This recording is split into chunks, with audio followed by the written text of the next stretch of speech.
Assalamualaikum warahmatullahi wabarakatuh.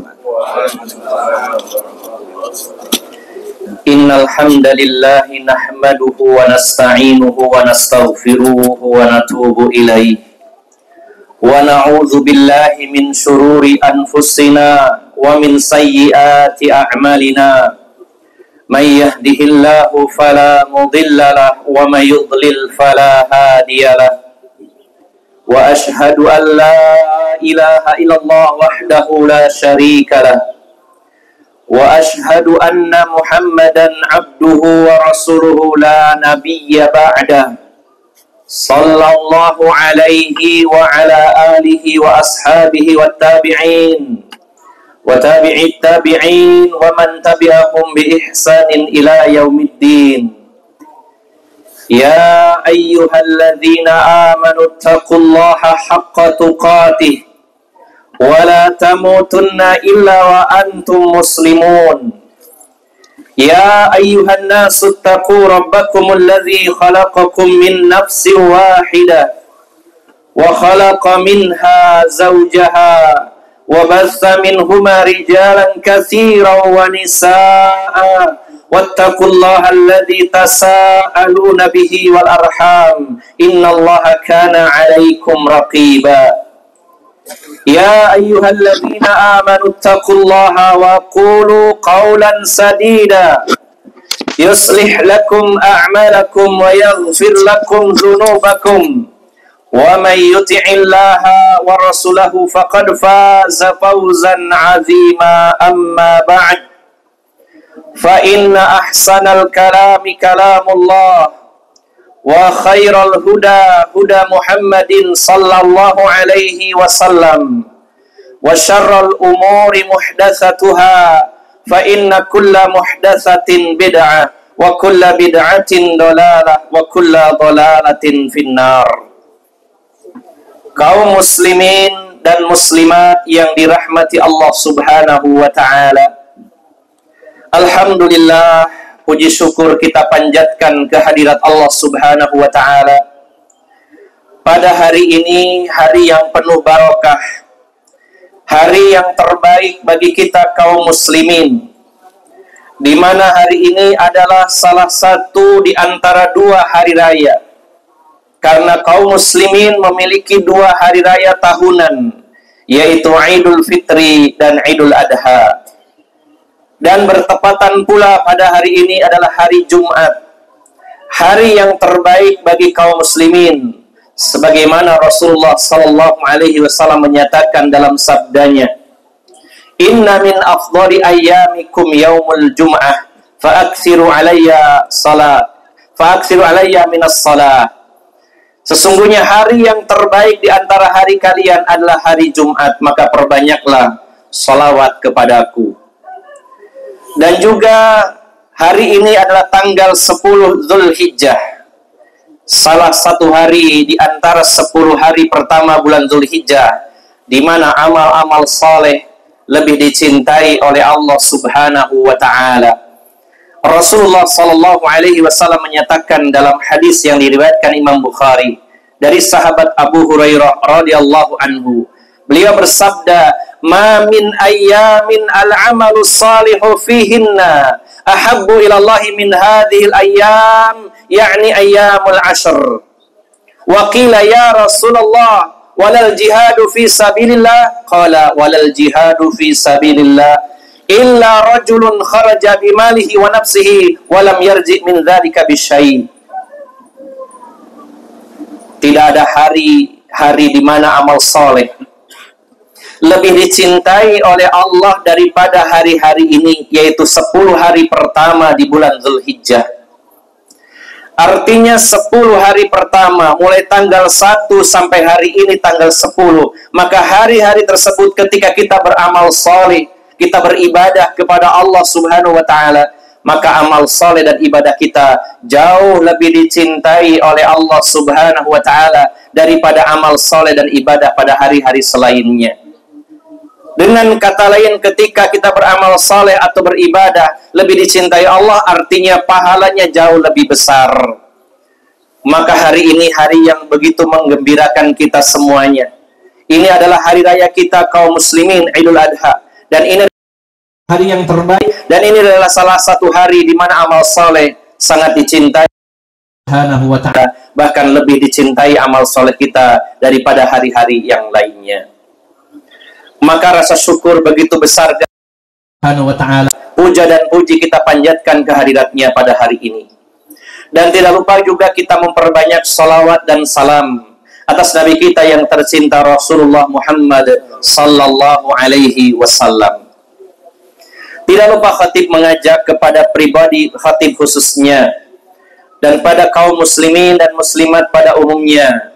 Marilah kita berupaya, berusaha dan berjuang dan bersungguh-sungguh untuk senantiasa menaikkan level ketakwaan kita kepada Allah Subhanahu wa ta'ala.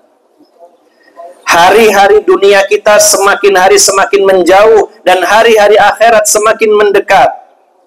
Usia kita semakin habis dan sebentar lagi kita menghadap Allah Subhanahu wa ta'ala. Maka sangat rugi jika bertambah usia kita dan jatahnya tinggal sedikit atau berkurang, namun ketakwaan kita tidak kunjung bertambah pula. Maka idealnya dengan bertambahnya ilmu kita, bertambahnya amal kita, bertambah pula ketakwaan kita kepada Allah Subhanahu wa ta'ala. Kaum muslimin dan muslimat yang dirahmati Allah Subhanahu wa ta'ala, setiap kita berada di hari raya Idul Adha, ketika kita pada hari atau yang disebut Yaumun Nahr, yaitu persisnya pada hari ini, maka setiap kita bertemu, berjumpa dengan hari ini, hari Idul Adha ini, kita selalu ingat akan sosok manusia mulia, yaitu Nabiullah Ibrahim alaihissalam. Nabi Ibrahim mendapatkan gelar-gelar yang luar biasa yang tidak didapatkan oleh manusia-manusia yang lainnya. Beliau diberi gelar sebagai Abul Anbiya, bapaknya para nabi dan rasul, karena dengan perantaraan beliau, dengan sebab beliau dilahirkanlah keturunan-keturunan yang menjadi nabi-nabi dan rasul-rasul yang begitu banyak.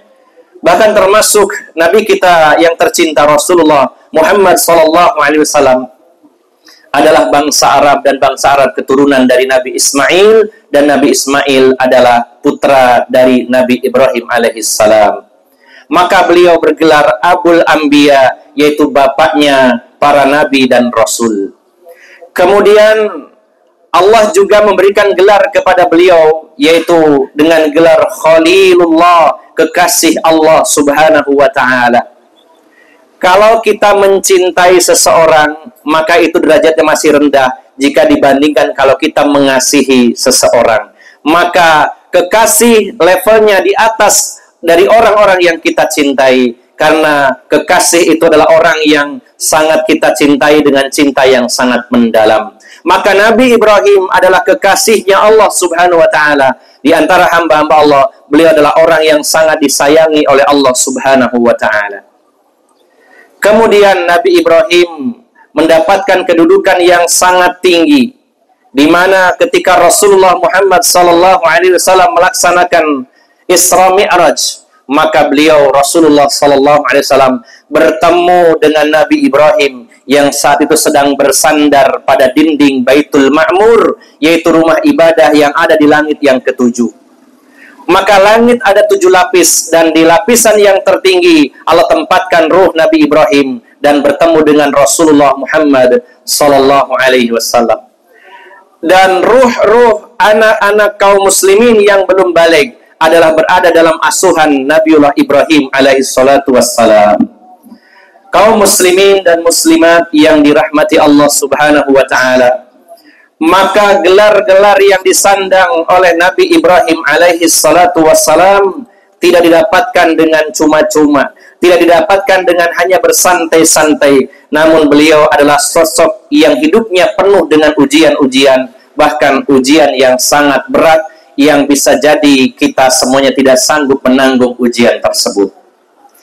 Kemudian kaum muslimin dan muslimat yang dirahmati Allah Subhanahu wa ta'ala, jika kita membahas dan menceritakan kisah Nabi Ibrahim, tentu butuh waktu yang sangat panjang. Pada khutbah kali ini saya mengambil satu sisi dari pribadi Nabi Ibrahim alaihissalam, yaitu dari sisi ketawakalan beliau kepada Allah Subhanahu wa taala, sehingga tema khutbah pada pagi hari ini adalah belajar tawakal dari Nabi Ibrahim alaihissalam.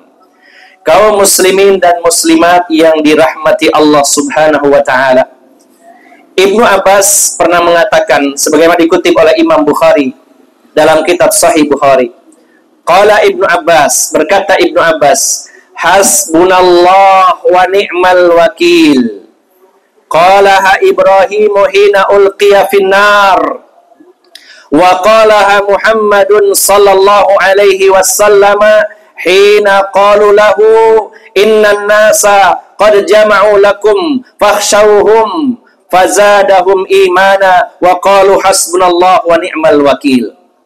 Ibnu Abbas mengatakan kalimat hasbunallah wa ni'mal wakil, cukuplah bagi kami Allah saja, karena Allah adalah sebaik-baik penolong dan sebaik-baik pelindung. Kata beliau, Ibnu Abbas mengatakan kalimat tersebut diucapkan oleh Nabi Ibrahim sesaat sebelum beliau dilemparkan ke dalam api yang sangat besar.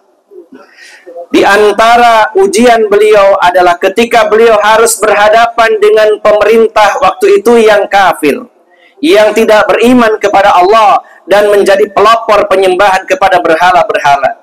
Karena berhala-berhalanya dihancurkan oleh Nabi Ibrahim, kecuali satu berhala yang paling besar, maka Raja Namrus murka dan memerintahkan kepada kaumnya, kepada rakyatnya, kepada bala tentaranya untuk membakar Nabi Ibrahim.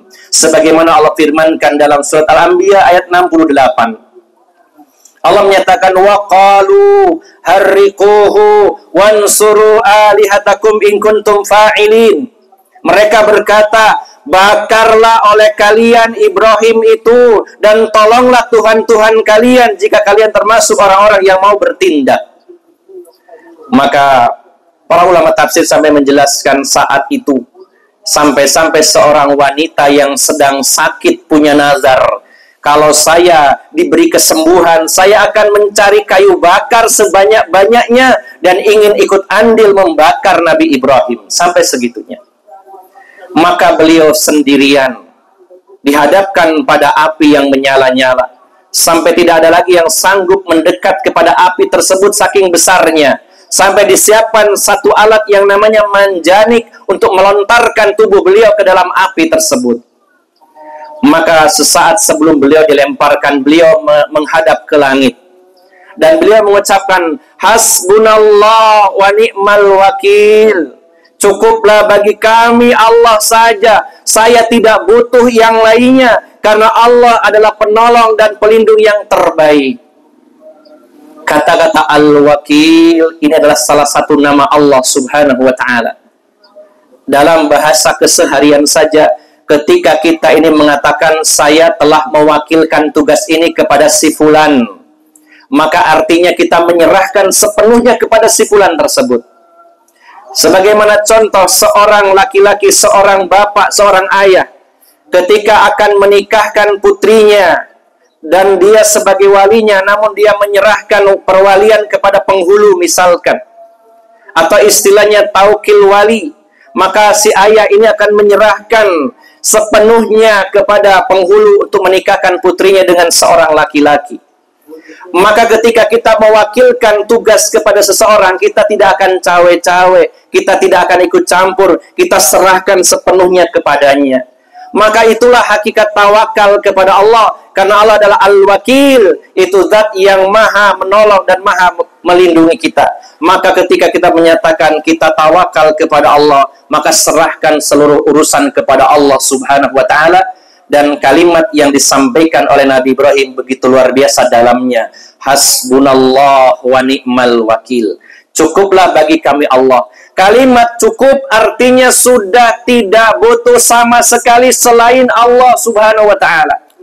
Tidak ada lagi yang dimintai bantuan selain Allah. Tidak ada lagi yang dimintai perlindungan selain Allah. Tidak ada lagi yang dimintai pertolongan selain Allah. Cukup Allah saja, karena Allah yang terbaik. Kalau ada yang terbaik, mengapa harus minta kepada yang lainnya?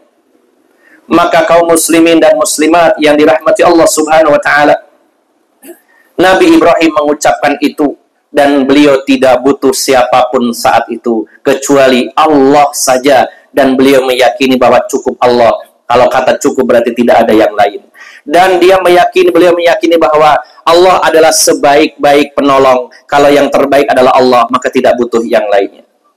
Maka di surat Al-Anbiya ayat 69 ayat berikutnya Allah berfirman, "Qulna ya naru kuni bardan wa salaman ala Ibrahim." Kami berkata, kata Allah, "Wahai api, dinginlah dan selamatkan Ibrahim." Para ahli tafsir menyatakan ada kalimat selamatkan Ibrahim. Mengapa ada kalimat tersebut? Karena sesungguhnya ketika Allah perintahkan, "Wahai api, dinginlah," maka api menjadi sangat dingin, dan dingin yang mematikan, saking dinginnya. Maka selain Allah perintahkan kepada api, "Wahai api, dingin," bukan dingin biasa, sangat dingin, bahkan Nabi Ibrahim sampai menggigil kedinginan. Namun dingin ini begitu sangat sehingga kalau orang biasa akan meninggal dengan dinginnya api ini, maka Allah perintahkan selain dingin, selamatkan Nabi Ibrahim.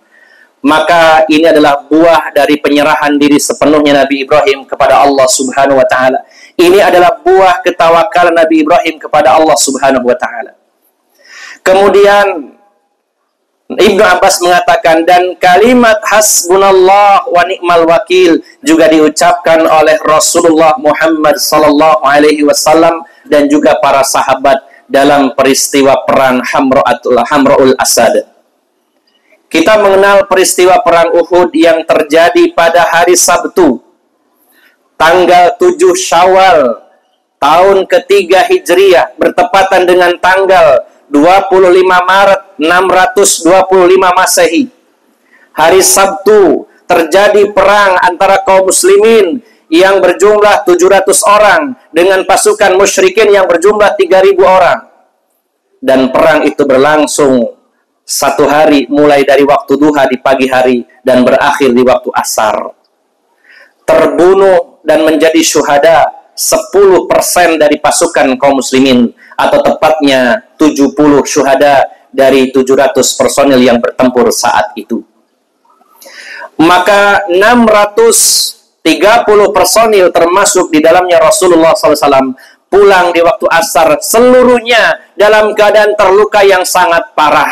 Bahkan baginda Nabi SAW ketika itu patah gigi gerahamnya, kemudian pelipis beliau tertusuk dengan lempengan besi yang sangat dalam, kemudian kepala beliau pun bocor mengeluarkan darah.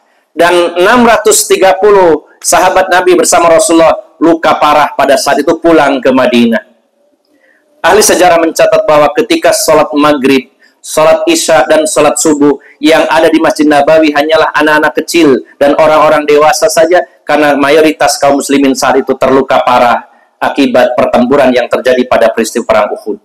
Namun setelah sholat subuh, Allah memerintahkan Rasulullah SAW bahwa seluruh kaum muslimin yang ikut bertempur kemarin pada hari Sabtu, hari ini tanggal 8 Syawal, hari Ahad, harus bergerak berangkat mengejar pasukan musyrikin yang sedang pulang ke Mekah.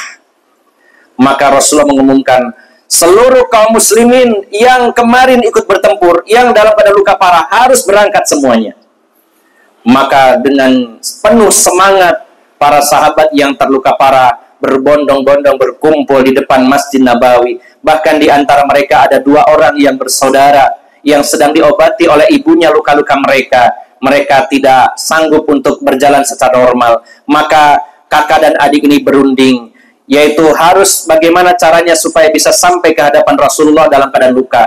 Maka sang kakak mengatakan, saya akan gendong kamu, sehingga ketika saya capek, gendonglah saya oleh kamu gantian sampai di hadapan Rasulullah SAW.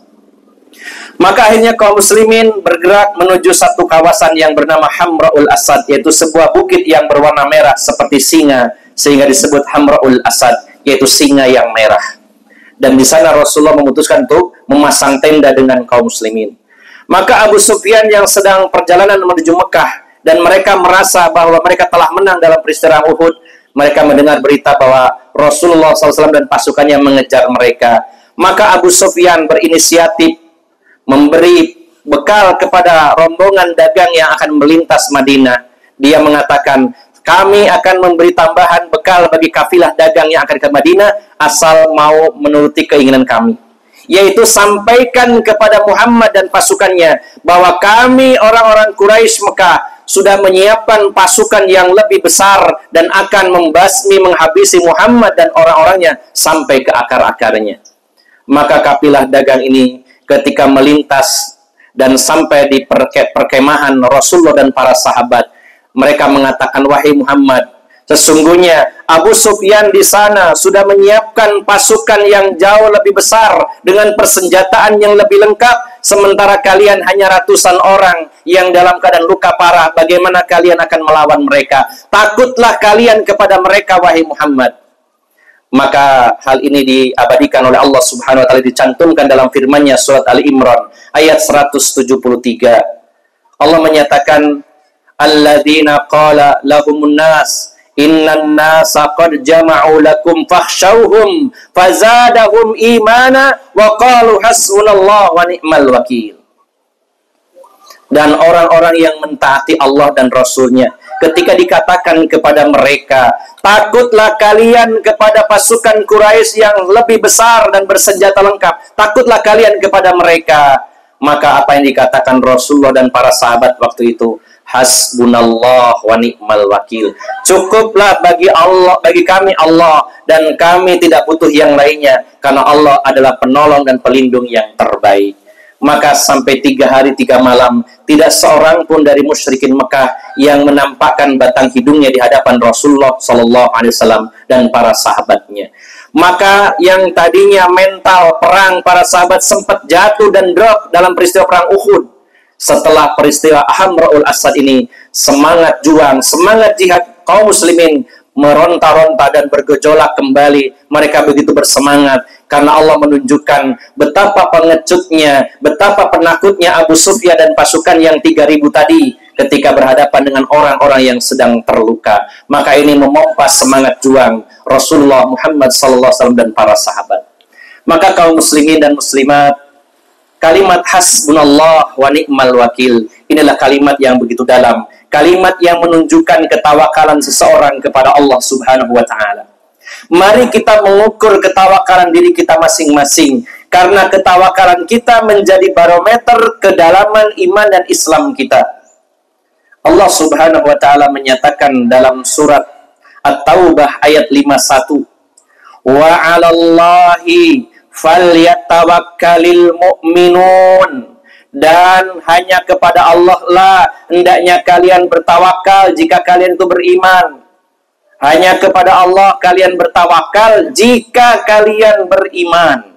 Ada kalimat jika kalian beriman, artinya kalau kita mengaku beriman, kita harusnya punya tawakal. Dalam surat Yunus ayat 84 Allah menegaskan dengan bunyi yang berbeda. Allah menyatakan, fa'alaihi tawakkalu in kuntum muslimin, dan hanya kepadanya kalian bertawakal jika kalian mengaku muslim. Jika kalian mengaku mukmin, jika kalian mengaku muslim, harusnya memiliki ketawakalan kepada Allah Subhanahu wa ta'ala. Bahkan Imam Ibnu Qayyim sebagaimana dikutip dalam kitab Fathul Majid, beliau mengatakan, faja'ala at-tawakkula 'ala Allahi syartan likamalil iman, kata beliau. Sesungguhnya Allah jadikan ketawakalan itu menjadi syarat kesempurnaan iman seseorang. Artinya kaum muslimin dan muslimat yang dirahmati Allah Subhanahu wa ta'ala, orang yang beriman, orang mukmin dan orang muslim harus punya tawakal. Kalau seseorang tidak punya tawakal, tidak pantas dia dikatakan muslim dan tidak pantas dikatakan dia mukmin. Semakin kuat ketawakalan seseorang menunjukkan semakin kuat iman Islamnya, dan semakin lemah ketawakalan seseorang maka menunjukkan lemahnya iman dan Islamnya seseorang. Maka mari kita bertanya kepada diri kita selama ini, apakah hati kita sering bersandar kepada selain Allah? Apakah di antara kita sering mengharapkan bantuan dan rezeki dari atasan, dari institusi, dari lembaga kita? Apakah para wanita, para ibu selalu mengandalkan suaminya dan tidak pernah mengandalkan Allah Subhanahu wa taala? Berapa banyak para wanita yang khawatir, bagaimana kalau suami saya meninggal dalam waktu dekat, lantas siapa yang akan mengayomi, menafkahi saya? Bagaimana ini cicilan belum lunas? Bagaimana anak-anak sekolah? Seolah-olah yang memberi rezeki para ibu adalah suaminya. Sesungguhnya, mari kita perkuat, perbesar tawakal kita kepada Allah. Allah lah yang memberikan pertolongan, Allah lah yang memberi kita kesehatan, Allah lah yang memberi kita rezeki, dan semua pemberian itu semuanya hakikatnya datang dari Allah Subhanahu wa taala. Lantas kenapa kita harus berharap, bersandar, menggantungkan nasib kepada selain Allah Subhanahu wa taala? Maka kaum muslimin dan muslimat yang dirahmati Allah Subhanahu wa taala, mari kita jadikan Nabi Ibrahim, terlebih Nabi kita yang tercinta Rasulullah Muhammad SAW, kita jadikan sebagai teladan. Karena Allah menyatakan dalam surat Al-Mumtahanah, Rasulullah Muhammad SAW yang kita jadikan teladan, namun juga Nabi Ibrahim alaihissalam. Allah menyatakan dalam surat Al-Mumtahanah ayat yang keempat, qad kanat lakum uswatun hasanatun fi Ibrahim walladzina ma'ah. Sungguh ada uswatun hasanah, ada teladan yang baik pada diri Nabi Ibrahim dan kaum yang mengikutinya. Dan juga Allah menyatakan dalam surat Al-Ahzab ayat 21, laqad kana lakum fi Rasulillahi uswatun hasanah, dan sungguh pada diri Rasulullah SAW terdapat uswatun hasanah. Sama-sama antara Nabi Ibrahim dan Rasulullah Muhammad SAW adalah uswatun hasanah, teladan yang baik. Hanya ada sedikit perbedaan. Tentang Nabi Ibrahim, kata atau kalimat uswatun hasanah didahulukan sebelum nama beliau Nabi Ibrahim. Sedangkan penyebutan nama Rasulullah SAW disebutkan yaitu di awal dan setelahnya baru kalimat uswatun hasanah. Para ulama tafsir diantara Imam Ibnu Katsir menjelaskan bahwa mengapa kata uswatun hasanah didahulukan sebelum nama Nabi Ibrahim, sementara untuk Rasulullah didahulukan nama Rasulullah. Maka seluruh kehidupan Rasulullah SAW adalah uswah bagi kita, namun tidak seluruh kehidupan Nabi Ibrahim sebagai uswah bagi kita. Maka ada bagian-bagian dari kehidupan Nabi Ibrahim yang kita jadikan teladan. Salah satunya adalah ketawakalan yang begitu besar, ketawakalan yang begitu tinggi dari Nabi Ibrahim alaihissalam. Dan sebagai penutup, kaum muslimin dan muslimat yang dirahmati Allah Subhanahu wa taala, para ulama menyatakan bahwa at-tawakkul Allah, tawakal kepada Allah itu adalah puncaknya tauhid. Kalau kita selama ini belajar tauhid dan berupaya menjadi ahlu tauhid, artinya kita menjadi orang yang hanya mengandalkan Allah saja, maka puncak dari tauhid itu adalah ketawakalan kita kepada Allah Subhanahu wa taala. Dan tidak lupa secara khusus sebagaimana sunnah Nabi SAW, saya memberi nasihat secara khusus kepada para ummahat, para ibu-ibu kaum muslimin, kemudian kepada para akhwat, para wanita-wanita kaum muslimin. Anda semuanya mendapatkan tempat yang begitu tinggi dalam Islam. Para ibu, para wanita muslimah adalah manusia-manusia yang diangkat derajatnya oleh Islam. Bagaimana perbedaan yang sangat kontras nasib kaum wanita sebelum Islam dan setelah Islam. Islam mengangkat derajat kaum wanita. Apakah dia sebagai ibu? Bayangkan, sebagai seorang ibu, para wanita diunggulkan daripada ayah. Di dalam hadis Bukhari, ketika ada seorang laki-laki bertanya kepada Rasulullah SAW, ya Rasulullah, man ahaqqun nasi bihusni sahabati? Wahai Rasulullah, kalau saya harus berbuat baik kepada manusia, siapa yang paling berhak mendapatkan kebaikan saya? Maka Rasulullah menjawab, qala ummuka, ibumu, summa man, siapa lagi? Ummuka, summa man ummuka, summa abuka, kemudian baru bapakmu. Islam menempatkan para wanita ketika jadi seorang ibu, maka khidmat, yaitu penghormatan, pelayanan, kebaikan, pergaulan yang baik dari anak-anaknya, mengutamakan ibu daripada ayah, bahkan 3 kali ibu dibandingkan ayah yang hanya 1 kali. Ketika seorang wanita menjadi putri dari seorang laki-laki, putri dari kaum muslimin, Islam mengangkat derajatnya begitu tinggi. Sebelum Rasulullah diutus, bagaimana nasib para wanita yang dikubur hidup-hidup oleh bapaknya sendiri. Maka ketika Rasulullah SAW dilecehkan, dihina oleh orang-orang musyrikin Mekah. Ketika Rasulullah memuliakan Fatimah putri beliau, dikatakan bahwa ini adalah anak wanita yang hina di hadapan kami. Maka apa jawaban Rasulullah SAW? Sesungguhnya putriku ini, Fatimah ini, bagaikan bunga mawar yang indah, yang saya banggakan, yang saya rawat, yang saya jaga. Sebagai putri-putri kaum muslimin, maka wanita diangkat derajatnya. Bahkan sampai Allah dan Rasulnya memotivasi kita ketika seseorang merawat anak perempuan 2 sampai dia dewasa, maka keduanya akan menjadi pelindung, perisai dari api neraka bagi orang tuanya. Berapa banyak orang tua, terutama ayah, merasa rendah, anak saya cuma perempuan-perempuan, gak ada laki-lakinya.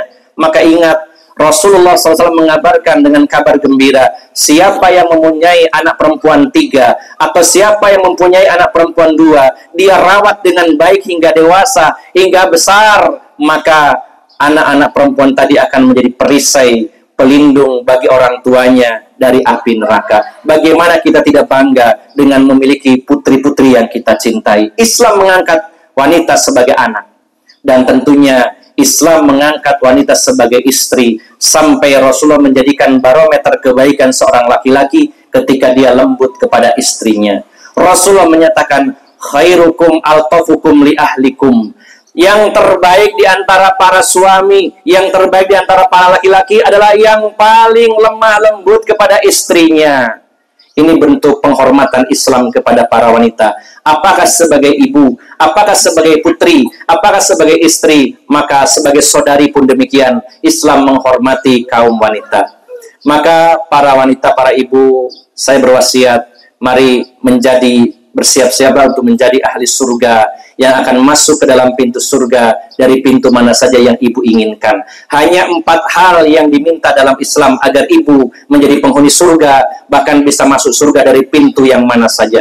Pintu surga ada 8, maka para ibu punya kesempatan dipanggil dari semua pintu tersebut dan dia bisa milih dari pintu mana saja dia masuk. Yang kesempatan itu tidak diberikan kepada kaum laki-laki. Rasulullah menyatakan dalam hadis yang diriwayatkan Ibnu Hibban dan disahihkan oleh Syekh Nasiruddin Al-Albani, Rasulullah bersabda, "Idza shallatil mar'atu khamsaha wa shamat syahraha wa hafadzat farjaha wa ata'at ba'laha qila laha udkhulil jannata min ayyi abwabi ma syi'ti."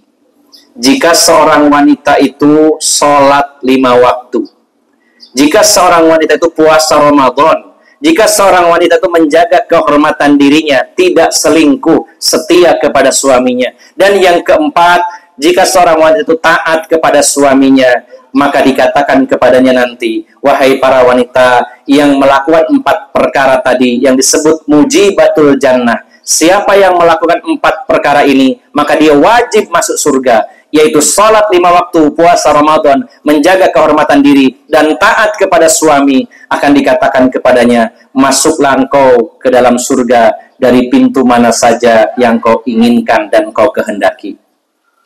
Banyak di antara para wanita yang saya sanggup salat 5 waktu, bahkan lebih rajin dari suaminya. Saya sanggup puasa Ramadan, bahkan lebih baik puasanya dari suaminya. Dan saya sanggup menjaga kemaluan, menjaga kehormatan dirinya. Tapi kalau bicara taat kepada suami, nanti dulu. Hari ini banyak wanita-wanita yang kurang paham tentang ini. Sesungguhnya para suami tidak akan pernah takluk dengan wanita yang fisiknya kuat. Para suami tidak akan pernah takluk kepada wanita yang suka meninggikan suaranya.